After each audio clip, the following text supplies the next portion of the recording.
Hi there, I'm Trevor Coote, and this is Business is Fucking Hard, the podcast where business owners pull back the curtain and talk about the realities of owning a business. We'll hear their stories, learn some lessons, and have some fun along the way. Thanks for joining us. On today's episode, we are joined by Shawna Miller.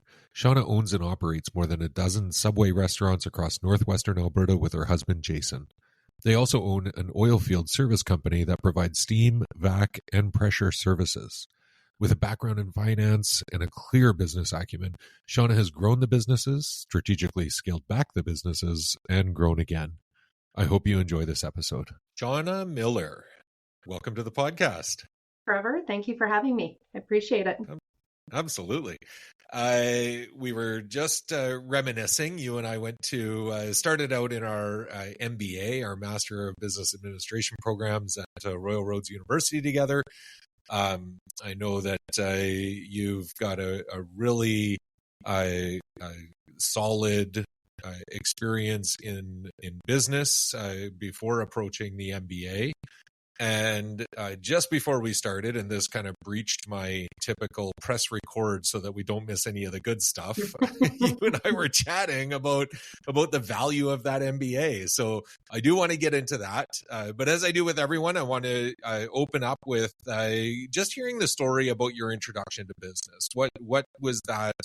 When did that happen for you? When did you see business ownership and entrepreneurialism being kind of the direction that you saw things going for yourself? So for me, I don't think it started out that way. My husband, he comes from a very entrepreneurial family. They've owned their own businesses and stuff like that. But, we met in Grand Prairie. We went off to university to complete our degrees, contemplated staying. I started out in finance and accounting. That was kind of my background and my interest. So I envisioned myself going to work for a trading firm or an accounting firm, possibly pursuing a CPA, that sort of thing. My husband went to school to be a teacher, and he was going to be a teacher. And we finished university. That would have been in the mid-90s. The labor market wasn't so great. So we decided to go home. My husband had a job working for Pepsi, a bottling group. And, he really just liked doing that. And so I took a job here in Grand Prairie. And after about a year or so, we kind of weren't really sure that's what we wanted to do. My parents showed an interest in wanting to invest in a business, a family business. So something that me and Jason would run, but my sister and brother and my parents would be involved in. It's funny how it came about, though. We had originally looked at, what's for sale in Grand Prairie? And it turned out the Mr. Sub restaurants were for sale. There was 2 of them. And the real estate agent had set up a meeting and stuff like that for Monday. And my husband thought on the Saturday, he got up and he said, I don't really know about this Mr. Sub, so I'm going to go grab some sandwiches. My dad's working in his business today. I'm going to go down there. So he buys a couple sandwiches, goes into his dad's business and walks in, and his dad says, "It's funny you're here. The guy that owns Subway was just in this morning, and he said if they want to buy a business, they should buy my business." Jason left, contacted the owner of the Subways, and, I'm going to make it very simplistic, but, kind of bing, bang, boom, and we own some Subway stores about 4 or 5 months later. And it's really funny. I'm not a big believer in luck and stuff. I do believe you make your own luck, but I think the universe works a little bit in there, because had my husband not gone in that day, we might have ended up owning the Mr. Subs, and now they're at a business. There's no Mr. Subs in Grand Prairie, yet there are 9 Subway stores, right? So it's crazy how that happened. And we just kind of started doing it, putting one foot in front of the other. And, we had picked the right business. It was exploding at the time, and it just started growing. And we've owned as many as 24 Subways. We own 17 right now. And we own a couple of other businesses. So it really just escalates one into the other. So I'd say we're kind of serial entrepreneurs at this point. You, to paraphrase Seinfeld, you bing bang boomed over the best part. Yeah. It's just really funny. Like they weren't for sale, but the gentleman that owned the Subways was in, and he said, they got to talking. My father-in-law said, my son's looking at buying the Mr. Subs. And he just said, why doesn't he buy my business? And Yeah. it just escalated into that. And yeah, it was crazy. And it happened so quickly. We quit our jobs, we went off to training, we came back, and then the real fun started. Yeah. Yeah. So we'll get there in a second. How many, to the real fun, I mean, how many stores did you buy initially? Or 3. restaurants? Yeah. We bought 3 initially. 3 originally. Yeah. And when you set up that framework, like when you just laid the context just now, it was parents and siblings and you and your husband. How did you frame that out so that, everybody kind of knew what their role was, and, especially entering kind of a family dynamic, inserting that into an existing business? What kind of attention did you give that? Well, I'd like to say we give it more attention than we did, but I always look back at our early days in business, and I wish I had done some things differently. Um, Introducing family into a business adds just another level of complexity to it. Yeah. But I was really great. It was really great for us. My family was very open and supportive, but also recognizing that Jason and I were doing this. Yes, they were a part of it. And that's the way it originally started. Just Jason and I were working in it. But as it grew, my sister, she came on to work. My brother came on to work at different periods of time. My parents have helped out when they can and stuff like that. We've since bought them out. So now it's just my sister, myself, and Jason. But we got really lucky in our family dynamics that everyone was just kind of there to pitch in, and they let Jason and I run with it. So we didn't have a lot of difficulty in the beginning, but as things get bigger and more complex, you start trying to fix the errors of your youth, sort of thing, the things that you weren't thinking about in the beginning. Yeah. So starting with 3 restaurants, you started with multiple partners, other siblings involved, but it was really you and Jason that were identified as kind of the leads on the business, or was it? Yeah, we really took the lead off the start. We were the franchisees. We went to training. Right. We took care of all that stuff. And again, we were buying a pretty small business. So it was really, I don't think anyone in my family thought it was going to end up being what it's ended up being, where it kind of sucked everybody in. I don't know if they necessarily wanted to come to work for it, but it just had a way of, it got a gravity of its own sort of thing. But it was only 3 stores. It wasn't a lot. Jason and I were working in the stores. We were making sandwiches. We were filling in shifts. I was doing HR and accounting. He was doing operations and maintenance, that sort of thing. And just really keeping on track like that. But as we grew bigger, we needed help. And family is always a great place to get some help because, they've really got your back. And they're doing what's best for the organization because they're benefiting from it, right?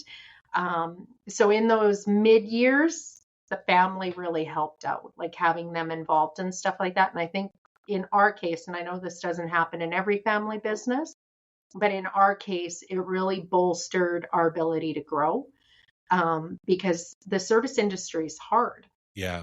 And it's, being able to spread that workload over a number of people was, I think, what allowed us to grow as much as we did. So yeah, we've seen lots of franchisees that have come and gone. They get a few stores and they try to grow a little bit more and they get to, 5 or 7 locations and it gets hard. And I think that's the case in any brand you buy.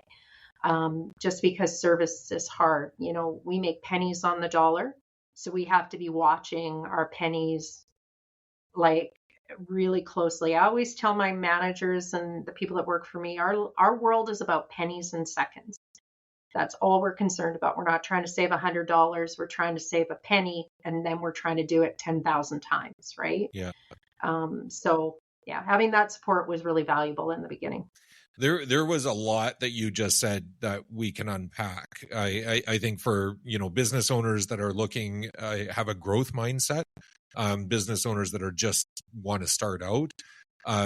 So the pennies on the dollar, I think we need to dive into, because that is extremely important for people to understand, is quite honestly, Shawna, the premise of what's built kind of the whole business is fucking hard idea is that it's not as lucrative as easily as people kind of think or get the impression. Mm-hmm. But before we go there, I think the other aspect of what you're talking about is this differentiation of the growth as a franchisor or as a franchisee versus the reason that the organization, the corporation, the entity initially franchised to begin with, right? They franchised so that they didn't have to run the operations at every location.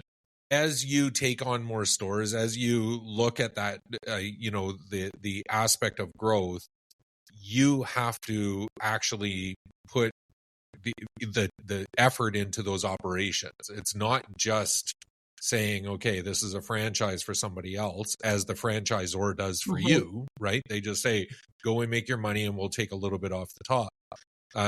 You actually have to run those operations, which spreads you out, which starts to put you in different locations, which becomes a little bit more of a logistical nightmare. How do you manage and balance that? So two of the things that you really have to do is you have to build ahead of where your growth is going to be.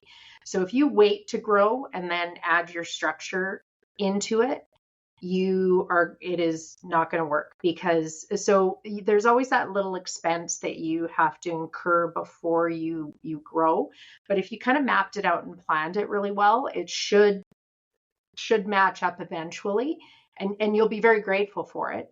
But two, you have to accept that when you grow, what's out there is going to be a little less perfect than what you yourself would have done.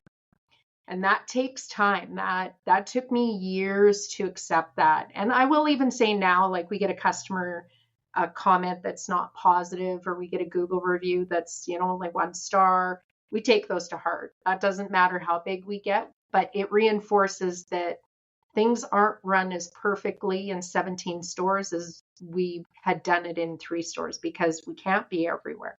We have to rely on other people to do it, and everybody else has their own way of getting it done. But you got to be able to detach a little bit if you're going to get into a growth mindset, because if you want to control everything that's happening, it's if you've ever watched Of Mice and Men, where the one character is petting and loving the puppy and he ends up killing the puppy. It's the same thing people do to their businesses. They hold them really tight and they pet them and they love them, but the whole time they're strangling them to death, right? So that's how we feel about it, is we try to let it go. It's a living, breathing person. So corporations in Canada are considered people. And to some degree, you have to treat them like that, right? They live, they breathe, they grow, they have mood swings. They, sometimes they make you happy, sometimes they make you mad. Think of it like one of your children, and it's exactly the same. And so you just roll with it. You correct the bad behavior, you praise the good behavior, and you make adjustments along the way. But it is never, ever going to be perfect. That message is so important, and the way you frame that, I mean, they are legally considered a person, but to actually give it the autonomy that it needs to have the characteristics of a person, I think that's brilliant. Okay, let's go back to the comment on the pennies on the dollar, because as I mentioned earlier, I think that's so important for people to understand that if you're looking at what can be perceived as success, it doesn't mean that there's piles of money and rakes involved. It's very much, the success is built on making sure that those processes and everything is in place to be able to get those pennies. So what does that look like when you like you say it to your staff, but also from your kind of perspective? Is it right down to the lettuce that you're ordering for the subs and kind of the perishable aspect of things? Is it more in the infrastructure related to locations and leases and that kind of stuff, or all of it, I guess? It really is all of it. So we've had businesses and do have businesses that are franchised and some that are not. And so they'll act very differently. Franchises are great. They're good and they're bad. Everything is good and bad in everything, but they're great because they always have a process, right? So the beauty of Subway is that, the formula is the same, the way things are made are very similar, and Subway's got a great method. They've really perfected it. We've got technology to help support that, but you've got to watch it. Right? We spend a lot of time analyzing numbers because, again, pennies and seconds. One of the things when I took my MBA that really stuck with me is where you keep things in the store. So where do we keep the sub wrap? Well, we keep it right under where it goes on the counter, right? Because if someone's got to walk all the way to the back room to get it, that's seconds, right? And if we do that every day and that's 10 seconds and we add that up over a year, over 17 stores, it adds up. So understanding the scope that something has, but the flip side of that is really getting people not to dwell too much on something that isn't material. So every once in a while, and that goes back to my accounting background, materiality is important. Right. So I'll say that lots, especially to my office staff. They'll start zoning in on an expense and they're like, okay, we need to cut this. We need to figure it out. We need to put processes in place. And I'm like, okay, well, let's take a step back. What's the materiality of what you're going to save if you're 100% successful?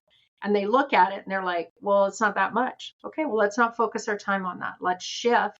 Let's see what else we can focus our time on. Because sometimes it's easy, and it's even easy for me to get stuck on the wrong things. Anecdotal evidence can really get you screwed up and can lead you down a path that's no good. So when someone tells me something, I always say, okay, let's have a look at that. Let's unpack it. Let's pick it apart and see what we got here. Because even a customer comment where we're like, oh, that's terrible. Let's unpack it. Let's see where the real problem is, instead of just going to the staff member that dealt with them and saying, you're getting a reprimand. This was terrible. Don't treat customers like this. Is unpacking it, because in actuality, we may have set up something that makes it hard for the staff to do the job we're asking them to do. So it's really about kind of picking it apart and dwelling on the things that are going to matter, not on the stuff that doesn't. Yeah. And that's, using that example of the comment card and getting to the bottom of it and figuring out where the difficulty might have been, that whether it's the staff person themselves or the environment that you created for them to work in. Yeah. But what other data, like you commented about not looking at things just through an anecdotal lens, where do you get the data that you need in order to start making some of the decisions? Like there's the financial data, I guess. Are you leaning on kind of online aspects, or do you have through the till and that kind of thing? Like, are you collecting kind of consumer related data to an extent? So I do myself. I don't have to. I also my undergrad degree was in economics. And so I love looking at the broader economy and what's happening. And you'll see the stock market, everything that's been happening over the last 3 or 4 trading sessions. I find it fascinating, right? And so I'm trying to look at it thinking, okay, what does this mean for Canada? What does this mean for Alberta? Because that's important. If you keep dwelling down, it matters for my business, right? Back in 2008, when housing crashed in the U.S., when they had that mortgage crisis, that was the first time as a business owner, I actually got to see what a recession looked like and how it impacted you. And I remember in the beginning days, it was really hard to manage because it just disrupted everything. We got into business in 2001. Well, in 2008, 7 years later, all of a sudden we're like, wait, so the regular stuff we did no longer works. We got to start discounting to get customers in, to make it easier because they've got strife in their life. So knowing that was coming kind of helped us out a little bit. So yes, we focus on our financial statements, which look backwards. We look at our sales trends and we try to project forwards. Right. But I will tell you, I'd say since 2008, so we went from 2008 to 2015 between crises, right? Yeah. So 2008 was the housing and mortgage in the US, and that caused a bit of a recession here. Not much, but a bit. And then in 2016, Alberta oil crashed, and that had a huge impact on sales in Alberta. I also have an oil field company as well. We do service work for the oil patch. So that took a huge hit.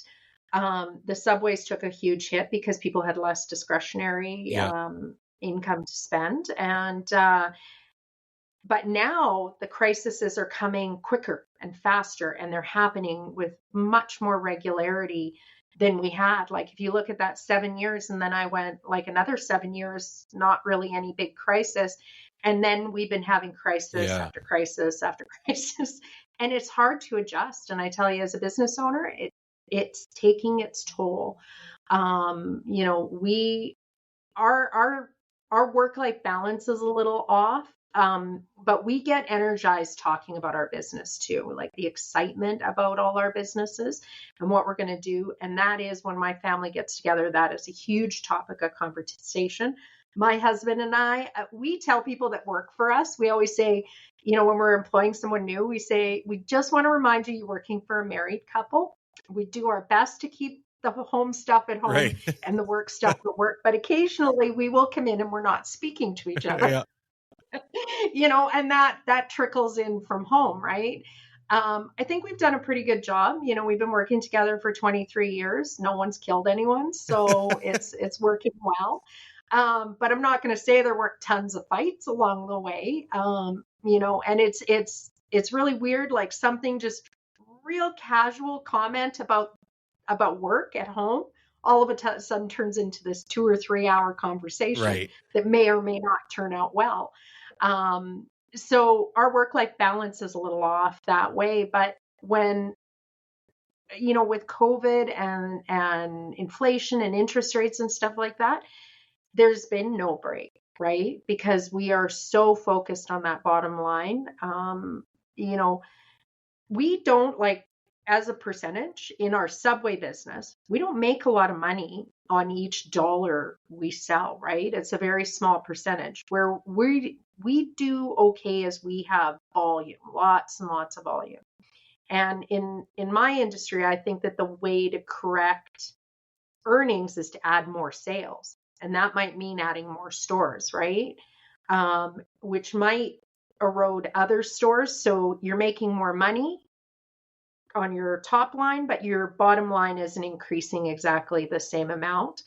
It's just a bit of a different, it reflects the challenges in the service industry, not just my company, but anyone who's in a service-based company.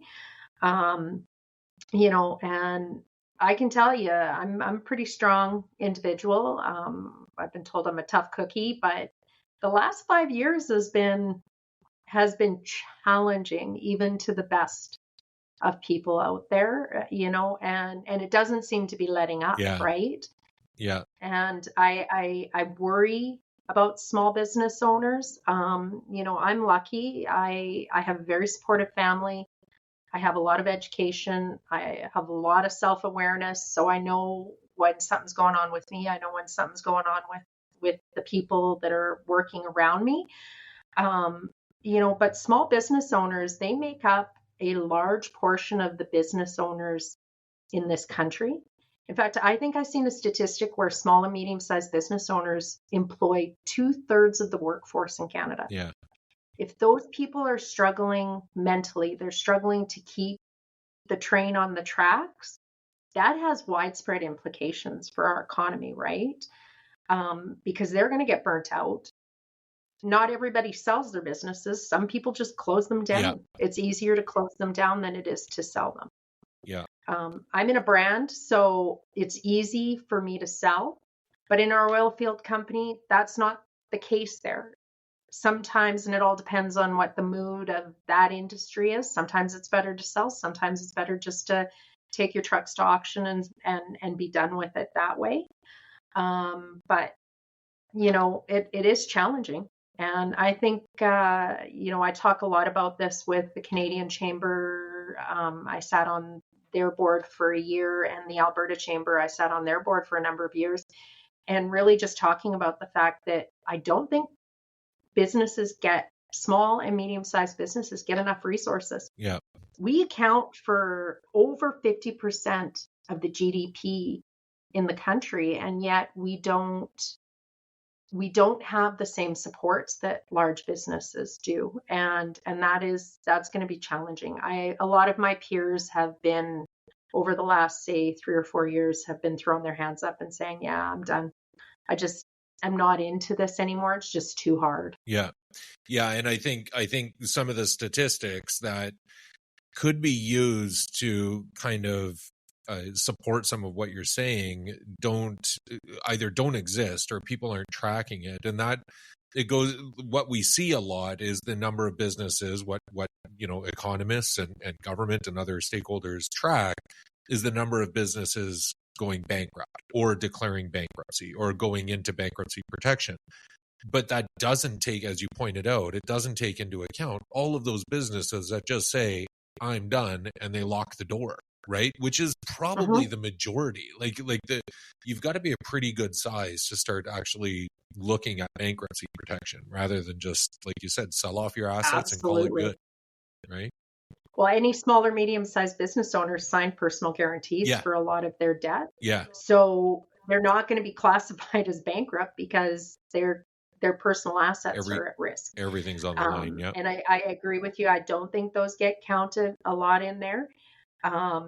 But it's very nerve-wracking to try and figure out and be supportive for the people that work for us, because the people that work for us are well aware that they don't work for a large company, right? That they work for a family. Yeah. So for them, it's different too. They're not as, they're really invested in what goes on here. I have people in my office that have worked for me for 17 years. They're really invested in what's going on here. So for them, they wear this, although they're not the business owner, they wear it very similar to what we do. And their mood is influenced by what my mood is and what I'm feeling and how I'm feeling about the future and my business and that sort of thing. So it, not only me, but it does have ramifications on the people that work for small and medium-sized businesses. Totally. And as you pointed out, which is a significant part of the workforce. Yeah. Yes. Though the governments are quickly adding to their workforces. So that ratio could be closing. I want to explore a little bit the comment that you made early on about growing to, I think you said 27 stores and then scaling back. 24. Yeah. So what did that decision to scale back look like? Was it based on a lot of what you've just unpacked with kind of all of the dichotomy of growth, but having challenges supporting that growth, just as far as logistics? So some of it has. Jason and I are really invested in the people that work for us. And over time, sometimes people have stood up and said, hey, I like this entrepreneurship thing. I'd like to see about buying a store. And we will partner with them. Oh, very cool. And then sometimes they're ready to go on their own. So they buy us out and they go off on their own with their stores. But we have sold some stores in some communities because they're too hard. Yeah. So I'm in northwestern Alberta. I'm based largely in Grand Prairie, but I have stores in communities all across northwestern Alberta.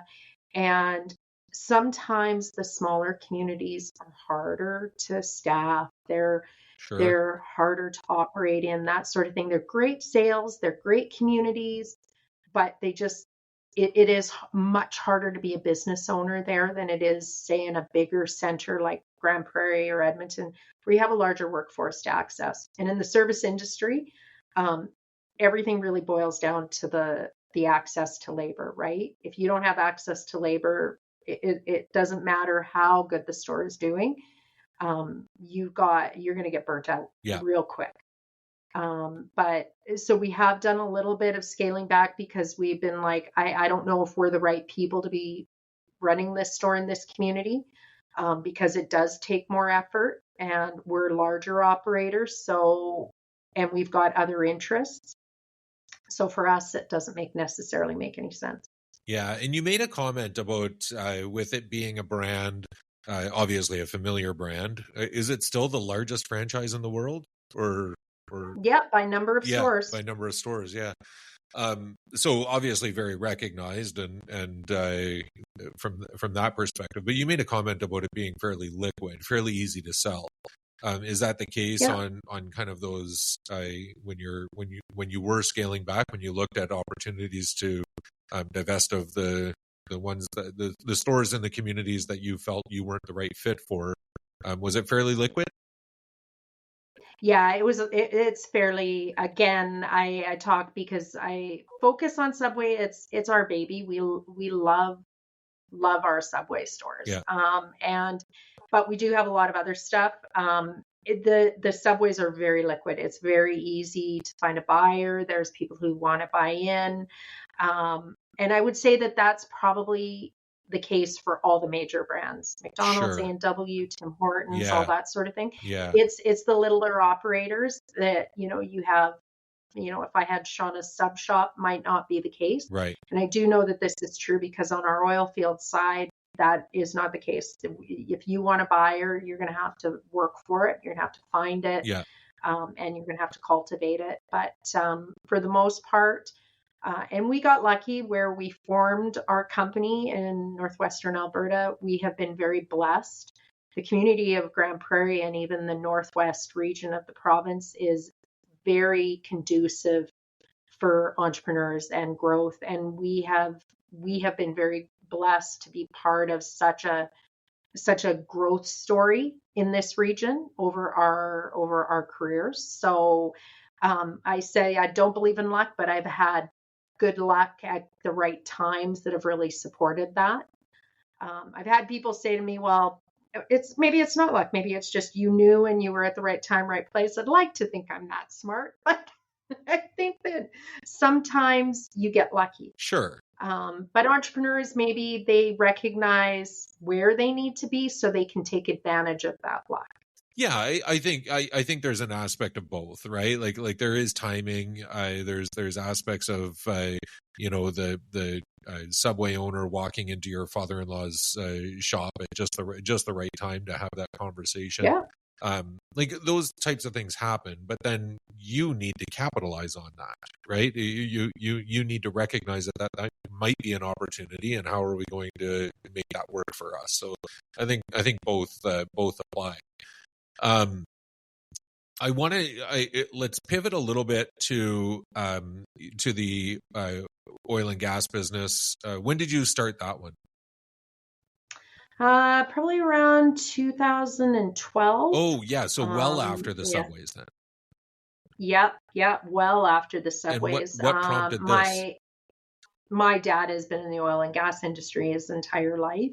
We've seen an opportunity. We bought one truck, turned into 11 trucks.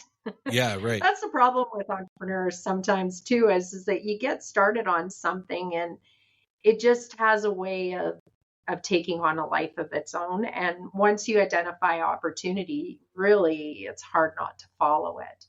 And we, again, been very lucky. My dad's had that experience. My stepdad has had that experience and stuff. So they've been really able to guide us through that.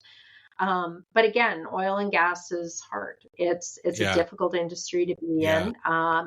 It's got high peaks and low valleys, and you got to be prepared to ride the low valleys out. You've got to be very disciplined with your spending. And some people have done extremely well with it. I think it's growth, right? A small business is always going to be a small business, but when we look at the people that we really idolize, people who've taken something and turned it into something huge, they grow and they grow quickly. And they pivot fast when something's not working there. They don't do that. They go in a different direction. I don't think, and I've often said this, there's no such thing as standing still in business. You are either growing or you're shrinking.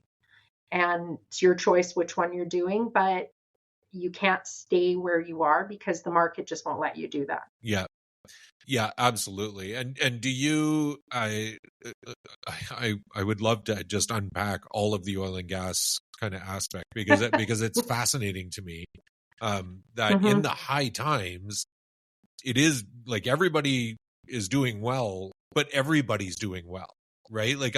Do your margins actually change that much? Like where, because you like your workers need to get paid more, like it all kind of everything flows with the increased dollar per barrel. Yeah.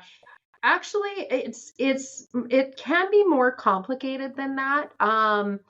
Obviously oil companies, when they're experiencing a lot of pressure, they're going to put pressure down, and it's right. So the oil companies are up here and the service companies are underneath them, and we rely on them for the work and stuff like that. And if they have shareholders, they have to answer those calls, right?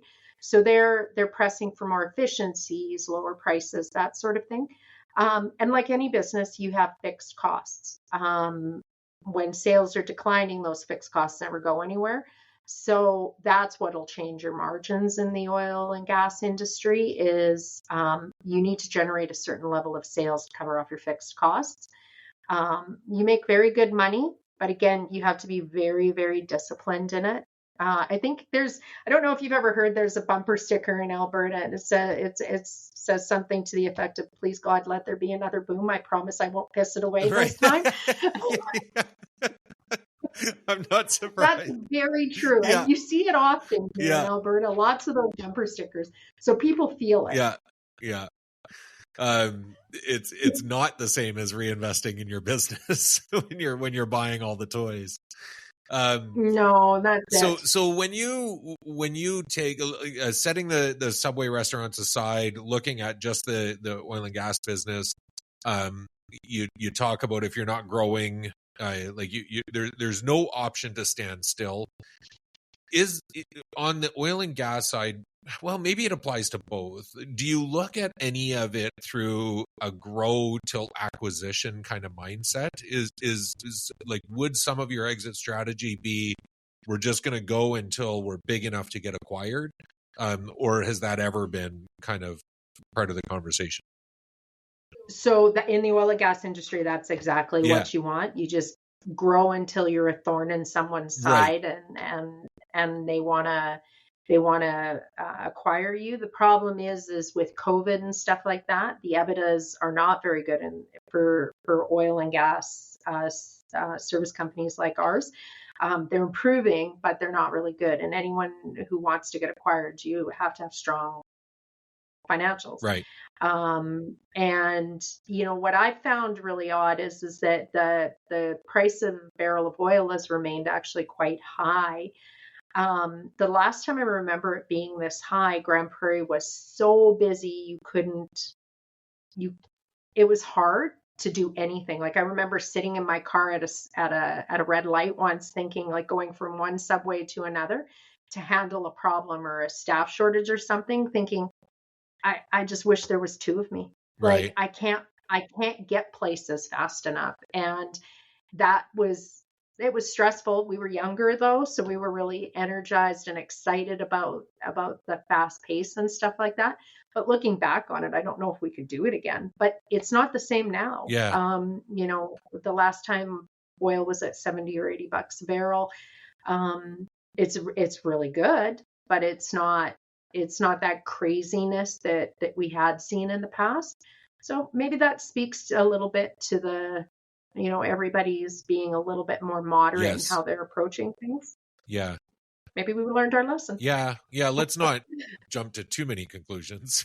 But I appreciated the comment about being moderate. I don't know about learning lessons. Time will tell. Like I said, there's still those bumper stickers all over Alberta. Yeah, I promise I learned my lesson. So speaking of learning, I do want to go back to what we were talking about before we jumped on, because I think, there's the conversation around, actually it's come up a number of times on various episodes with guests, that there's no education that can teach you as much as what you learn by just doing business. Like the amount that you learn, the mistakes that you make and learn from, that you can't replace that with an education. But what I asked you before we got started was, did you see value in the MBA, in taking a master's of business admin, where you are on the business side? I'm not directly on business ownership side anymore, so it kind of had a different context for me. But maybe just unpack that a little bit, where you saw that value. So I seen the value in the fact that it just reshaped the way I look at things and helped me understand why I thought something. Like lots of times when I took my master's, they'd introduce a topic and be like, oh, I know nothing about this. And then they would start talking about it. I'm like, oh, wait, I do that. Like but I never knew what it was called or anything like that. You just intuitively did things. Having that knowledge has really shaped how I approach things, and it's changed how I work with my staff, like being more inquisitive about what they're saying, not being so entrenched in my own thoughts and opinions, but really leaning in, asking, being inquisitive about what everybody else is thinking, and really trying to get a bigger picture. I think a little bit of education is always important. So I mentioned that I started in finance and accounting. I am shocked at how many small business owners I've run into that know very little about basic accounting and bookkeeping. What you don't know can hurt you so much. And I really think there needs to be more of a push to get some financial literacy in small and medium-sized business owners, so that they're able to do that. And even in the industries we're in, I'm shocked at the number of business owners that don't really look at their financial statements until they're going over them with their accountant after they've done processing them. Right. They think they're earning money, think they're earning money. Year end comes and the accountant's like, oh, you lost money last year. And they don't understand things like depreciation and what EBITDA is and how to figure that out and everything. And it comes as a surprise. My books go to my accountant, and there are very few adjustments. I know what it's going to be before they even see it. I know where it's going to come out. Now, not everybody needs that level of knowledge, but it helps to have a good understanding. Yeah. And that's actually the second time that's come up as kind of a suggestion or for somebody starting a business, is to have some element of financial literacy. To be fair, you and the other guests that mentioned it both had financial backgrounds, so there's probably a little bit of bias. Well, it's not a bias. I mean, it's legitimately what will keep you from getting into trouble, right? And being able to know when trouble's coming. So, well, you hear all the time people are, stories, and again, they're anecdotal stories, but I probably, if I did some digging, I could probably find some actual stories of, my accountant stole all this money from me, my bookkeeper took this or whatever. And if you have more of an understanding and you're watching your financials regularly, you're able to identify them. You might not know how to fix it, or you might not know exactly what the problem is, but you know enough to say, hey, I got a problem here and I need some help fixing it. And then you can go find that help. I have found in my experience, the things that have hurt me the most are the things I never knew about. Yeah. Right. And I know that sounds silly, but it's never never the things that you anticipate, the things you understand that hurt you. But the problem is you don't know what you don't Yep. know. And so the way to solve that is to just keep gathering more knowledge, whatever it is. If it's a course online on Coursera or Udemy or something like that, it's just like a 4-hour course on something. It helps. I know a lot of owners that have gotten themselves into trouble with HRs, and like, talk about Yeah. accounting. You can get into trouble on accounting. You can really get into trouble with Yeah. HR. And how many people don't understand, even the labor laws of their province, right? Yeah. And Their own I've counseled a lot of their own people through obligations that. as a business owner. Yeah. Yeah. Yeah. Yeah. And it's such a shame because it creates a lot of stress for the owner and the employee, right? Yeah. And just that little bit of knowledge will help ease everybody's concern and make sure you're doing it right. Because you have to abide by the law, right? I always do, because I want to sleep good at night. Yeah. Yeah. There's an element of, like, going back to one of your comments earlier about the lack of resources for small business, and there's, like a larger business has the luxury of having experts in all of those areas to make sure that all of those things are being done properly, and whether they are or aren't, they have that capacity. And I think that's an area, like, certainly chambers of commerce and boards of trade and organizations like that try to fill in gaps as much as possible. But I think, to your point, taking some of that ownership and understanding those obligations as a business owner is really important as well. Mm-hmm. And governments think that way too. The Alberta Canada, or Canada Alberta Job Grant, where you can apply for resources to help support training. If you have more than 4 employees, you're ineligible for that grant. Oh, yeah. Right. And I would think as businesses start to grow, like you get 5, 10 employees, that's when we really need to be teaching them how to be, like, these skills. Yet they're being excluded. Because I think that there's a bias in government that business owners, well, you own a business, you can afford it. Yeah. That's not how most small businesses work. Usually you're taking home enough at the end of the year to pay yourself a wage. Not all businesses are taking home millions and millions of dollars, right? They're eking out these little bits of living. And the other thing is that's usually their pension or their RSP. Exactly. So you get someone slugging it out in a restaurant. They own 1 or 2 restaurants, and they're slugging it out and stuff like that. And maybe they've got 10 or 12 employees, but they don't have good financial literacy, so they're not as effective or as efficient as they could be. That's costing them, but that's costing the government too, right? Because the more inefficient they are, the less tax revenue there is, because we're making less money. We've got high expenses, or we're maybe not driving our sales as much as we could. So really training franchise or any business owner is critical, and we can never assume that they know. Yeah. No.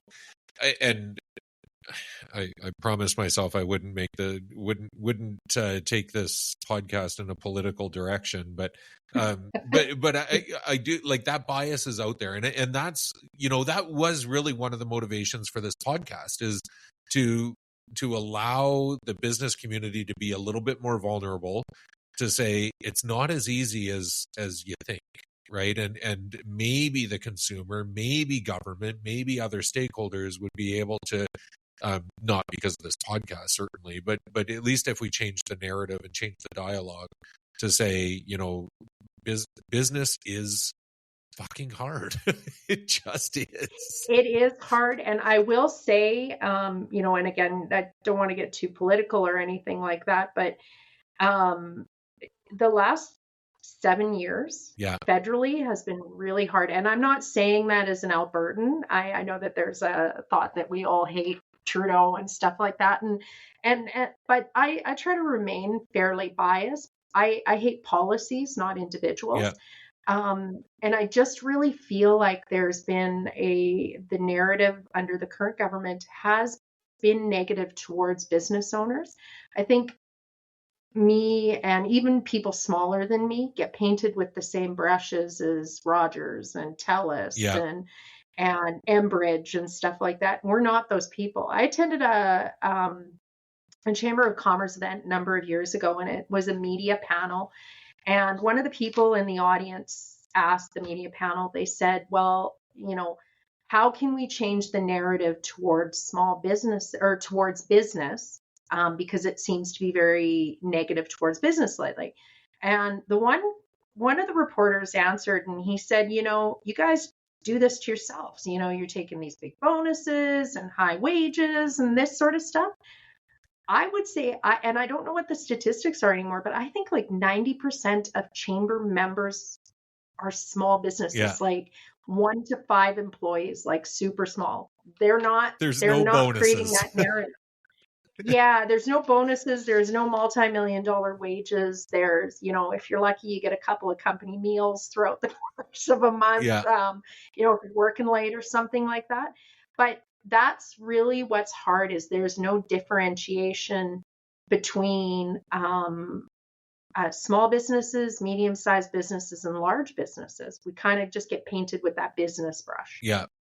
And that's absolutely true. And I think as policy gets introduced, and the most recent being the changes to the capital gains tax going from 50 to 66% or 67%, they choose 250,000 as the threshold, right? And like it's supposedly intended to target the wealthy, but $250,000 is just the assets of a business that people have built over 30 years that they're planning on using to, finance a little bit of travel during their retirement or whatever. So yeah, that part is definitely frustrating for me. And I think that's a really good point, is that differentiation, because, there's no elitism in small business. There's no room for it. No, and there is, like, I know that there's lots of people who criticize business owners and stuff like that because they've got more and they make their money off their employees, and there needs to be balance there. But I lay awake at night sometimes with numbers floating around in my head in a cold sweat that, something could go wrong or whatever. And, I will say this, and some of my entrepreneur friends, if they're watching this, they may not like it, but entrepreneurs are like notorious liars, right? In the respect when you say, hey, how's it going? They're like, great. 100%. Great. 100%. That's where all of this came from. Fantastic. Yeah. That's where all of this came from. This veil that gets put up, and business owners, like that part, they are their own worst enemy, right? Like as far as portraying sometimes something that's, Yeah, I try to be honest. Like if someone asks me, I say, they're going okay. We're having some struggles with our costs. Margins are under pressure, that sort of thing. I'm not going to give specific examples, but I'm guilty of it, right? Like I'm guilty. People ask me how things are going. I'm not sure who I'm talking to. I don't want to be judged. What if you're doing really great and I'm not? Maybe that means I'm doing something wrong. I don't want to find that out in that conversation. So I'll say, yeah, no, I'm great. But what we don't understand is that the guy that's standing beside you that has a business with 3 employees and he's not doing so great, but yet he hears everybody else is doing fantastic. Exactly. He now thinks he's the only person that is having a problem, when in actuality, more people in that group are having similar struggles. That's the whole. We have the same struggles. The whole point of this podcast is to make people feel like they're not alone out there, right? They are not alone. Yeah. I own a successful company now. The first 2 years, it was touch and go. Yeah. Like we were on a shoestring budget. We had just enough money to get into it. We didn't know about financing and how to structure a great deal and get good rates and press the finance company. Now I'm a little bit more savvy. Finance company will say, well, we'll give you this. And you're like, nope, that deal's not good enough. Let's have a chat about it. But in the beginning, you're just grateful anybody's going to give you money. So you're like, yeah, whatever you want. And I'll take it. And I remember the first couple of years, we were so stretched and we were trying to renovate the stores and really grow them and stuff. And my husband going out on a Friday night at 11 o'clock after the stores had closed to do all the cash. This was back in the days when we took a lot of cash, get all the cash out of the tills, do the deposits, take them to the bank so payroll could clear. Right. Right. Yeah. And we're doing that at 11 o'clock at night on a Friday after we put our kids to bed. Huge stress for us. Yeah. But we did well because the business flourished. We found our footing. We were able to grow, that sort of thing. But again, that goes back to that support. My dad helped us out with a little bit of a cash infusion to kind of level things out. And when he did that, it just righted the ship. Yeah. So sometimes it's not a big correction. It's something very small. Yeah. So if I could impart any advice to experienced entrepreneurs is when you're standing with entrepreneurs that are new, talk about the truth, talk about the struggles, Yeah. tell them how you're doing really, because it may mean the world to them and it might make a difference in how they manage their business or what they do with their business, right? So I think we can be great supports to each other. It's just we've gotta be a little more vulnerable, I guess. Yeah, totally. No, I think that is an amazing message to leave the conversation on. It's absolutely true that the vulnerability that business owners share with each other will just make everybody feel like they're not alone and they're not the only ones struggling. Mm-hmm. And that is so important in today's world with everything that you've talked about and highlighted as the pressure on business owners. So Shawna, thank you so much for taking the time. This was a brilliant conversation, so many lessons for people to take away, and I truly appreciate it. Yeah, thank you for having me. It was great to talk about it. I love telling my story. I hope someone gets something out of it, and I hope no one's offended I called them liars. Not at all. All good. Thank you so much. No problem.